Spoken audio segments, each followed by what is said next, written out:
And now Work Matters with Julie Mann. Hello, everyone, and welcome to the show that ponders that big question, does work matter? And if it does, why?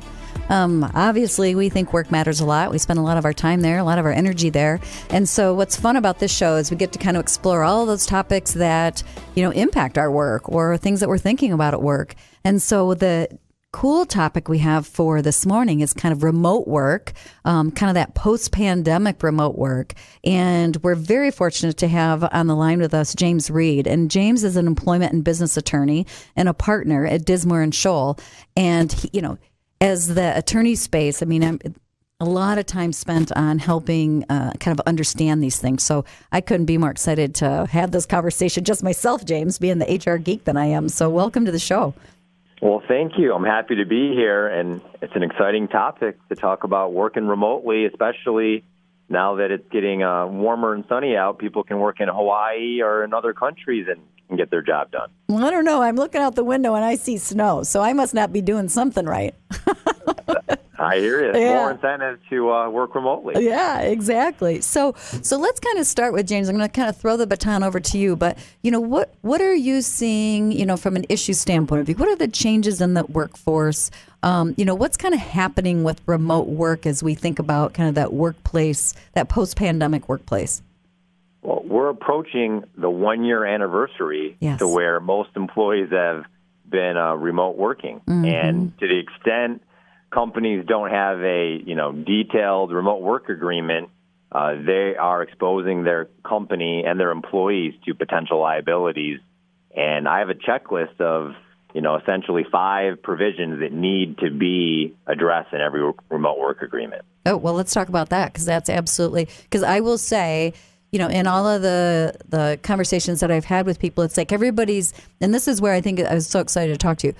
People are saying, oh, yeah, I'm letting people work remotely, but there is not that agreement. There is not that definition. There's not that policy. It's just something that we did in response to. And, as this becomes more of a common reality, we've got to think about it. So I'm going to turn it back to you. Let's talk about that agreement. Yeah, I guess first, by not having an agreement, you could be violating confidentiality provisions of your customers, your clients, your other employees. You could be sharing medical information with the wrong people, and you really have no protections if somebody quits and changes job and has, the locks and keys to all of your equipment and technology and information. So Right. There is an increase in litigation in this regard, because when employees are working remotely, they're sometimes less engaged with the other coworkers, and they're willing to take a job elsewhere that could potentially pay them more money or give them more flexibility. Mm-hmm.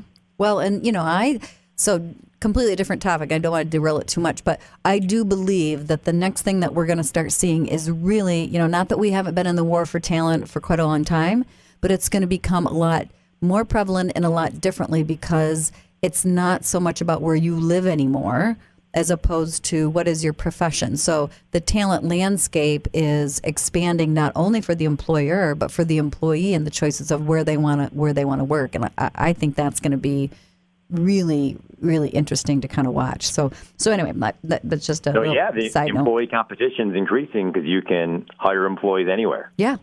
I mean, it's really, and your sourcing capabilities are a lot different. You're not just looking for people, that work in this location. So it opens up your sourcing market like incredibly. So, okay. So back to, sorry, I'm going to go on a side note, but different show. I could talk about that forever. So let's talk about that agreement. So what are things that I have to think about if I'm going to have remote workers? Well, one, you want to know who is eligible. So I'd identify the eligibility requirements. Do they need to be, exempt workers, certain job duties, and you want to have consistency so that you're not favoring one protected class over another and making these decisions. For example, you don't want to say women or mothers get to stay at home, but everyone else come to work, because that's stereotyping. Right. And then second, you want to have your remote workspace requirements. You have a certain level of professionalism you have to maintain. Do they have the right equipment, the right internet speed? Is it a safe work environment where your children and spouse is not also, using the same equipment or seeing the same information? Mm-hmm. Are there passwords in place that are, a certain security level? And what are they doing with their messaging and logos? Are they showing your company logo or showing other things that may not be appropriate for the target audience? So it's kind of that like office backdrop, right? So what are the requirements, if you want to say, from a office environment, where you work, and then again, what's showing up, if you want to say, and your Zoom call, right? Exactly. The technology is ahead of the law, so most people's policy doesn't specify the backdrop, but now would be a good time to identify it. Yeah, absolutely. And then remote work expenses is a super hot issue. Yes. Some employees are claiming that they should get reimbursed for their heat because the house is warmer during the day, or the internet and their other equipment. But other employers are proving through studies that employees are saving over $5,000 a year by not traveling and having as much dry cleaning and the expenses of coming to work. So that's a really interesting one. I mean, I've given thought to internet and technology issues, but I hadn't given thought to, some of those side expenses like heating and dry cleaning and that kind of stuff. So is there a leaning on which way kind of people are going, or does it not matter as much which way you lean as to the fact that you do lean and have a standard to follow? Legally, as long as someone is still making more than minimum wage after paying for whatever business expenses they believe they're incurring, that's still legal. So where you have more challenges are the lower paid workers, where maybe this expense all of a sudden makes them closer to receiving below minimum wage. So that's the legal analysis, but definitely cultural analysis. You want to be ahead of the competition and make employees feel like they're treated fairly and not, spending more money because they're working at home. Boy, I've never heard that minimum wage analogy. That's interesting. That is a huge class action claim going on right now, particularly for those remote workers that also travel. They're saying, the wear and tear on their car if they're delivering or traveling is making them receive below minimum wage and bringing class actions. So interesting. Okay, so how does that then? So where my mind goes when you said that was I go into the FLSA and I go to that portal-to-portal type of space for a non-exempt employee. And so I'm sorry for the listening audience. Let me bring that. So there's the Fair Labor Standard Act, which is, an act that we follow. Within that, it talks about if a person is hourly paid, James, correct me if I'm wrong. I might be doing legal speak. But if a person is receiving an hourly wage, they're non-exempt, that we have to compensate them, from place of work to if they're going to a separate place to do work. That probably wasn't the best description. Why don't I just turn it over to you? You're right. You don't have to compensate to and from work, but from their work location to a client site, that would have to be compensated. And it's not only hourly time that I'm concerned about. It's the actual 55 cents per mile reimbursement or whatever reimbursement is made, because if you are not reimbursing them sufficiently, they could claim, even if they're paid for those hours, they're getting below minimum wage for the cost. So that 55 cents then factors in to that net of the minimum wage cost. That definitely factors in, and it gets more complicated because companies are saying the 55 cents is the most you can reimburse an employee without being income. So maybe in places like Michigan, the average expense would be less than California or New York, so they're reimbursing at 30 cents, and that's where the issues arise. Wow. Okay. Sorry, I kind of got stuck on, that might have been agreement point number 3. I think there was 4 or 5.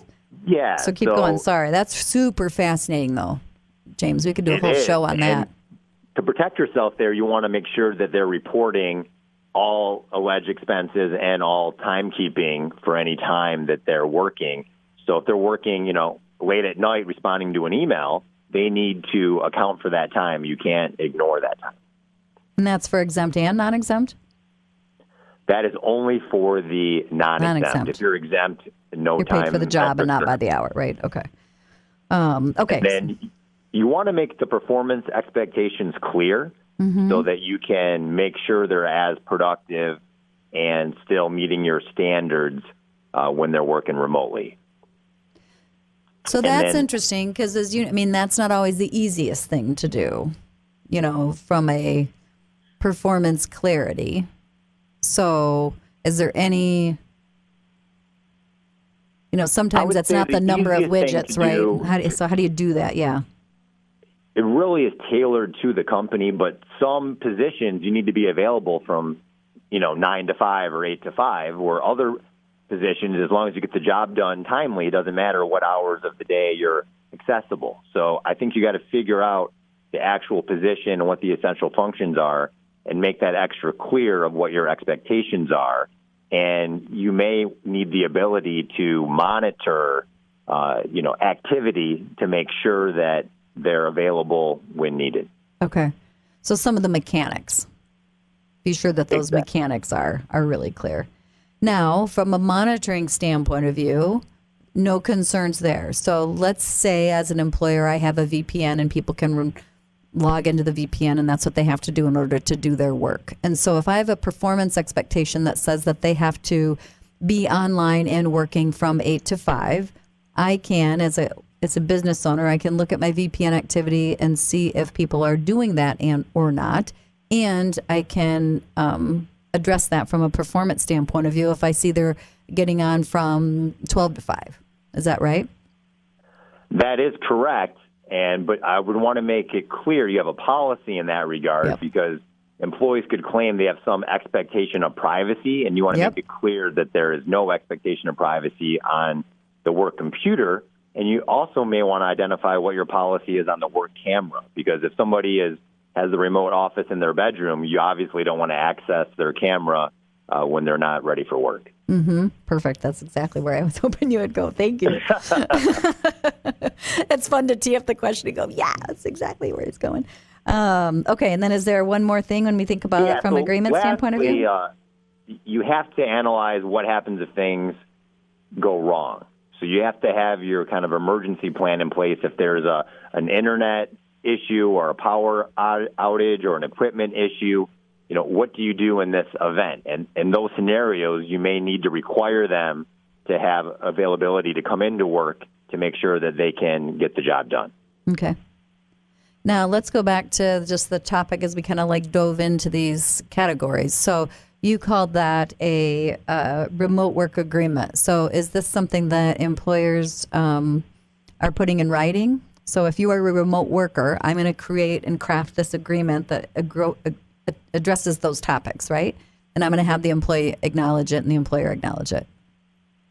That's right. I would actually want it more of an agreement than a policy, right? Particularly if you don't have a strong confidentiality agreement in place at your company. You want to have some protections if you ever need to bring legal action and get an injunction and get your equipment and property back. Yep.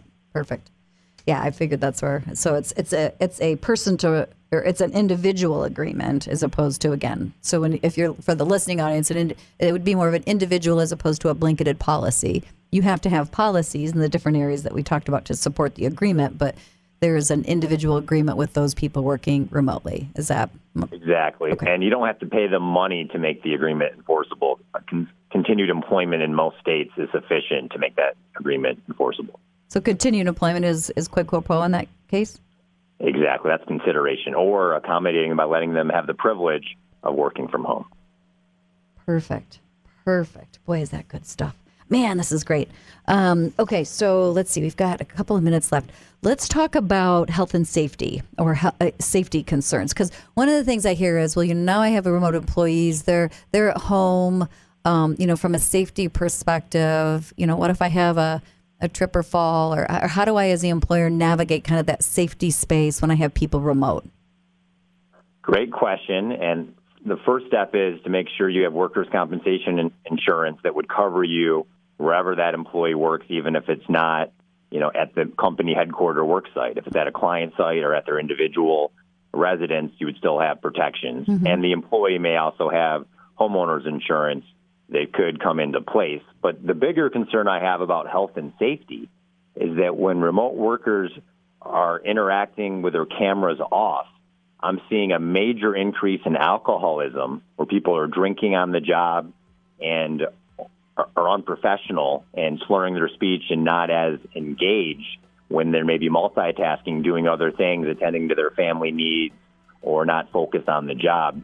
And there's also a 300% increase in suicide rates. So mental health is a major concern for me. And how do you identify someone's mental well-being if you can't see their face at all or have that interaction to know how engaged and how normal they are responding? Wow. James, that is phenomenal. I might reach out to you. We could do another segment just on that. I mean, that's really real. So, all right. Well, thank you so much for joining us. For everybody who's listening out there, appreciate you listening in. And as we always say, let's transform today. Let's have an impact on tomorrow. And until next time, let's make work matter.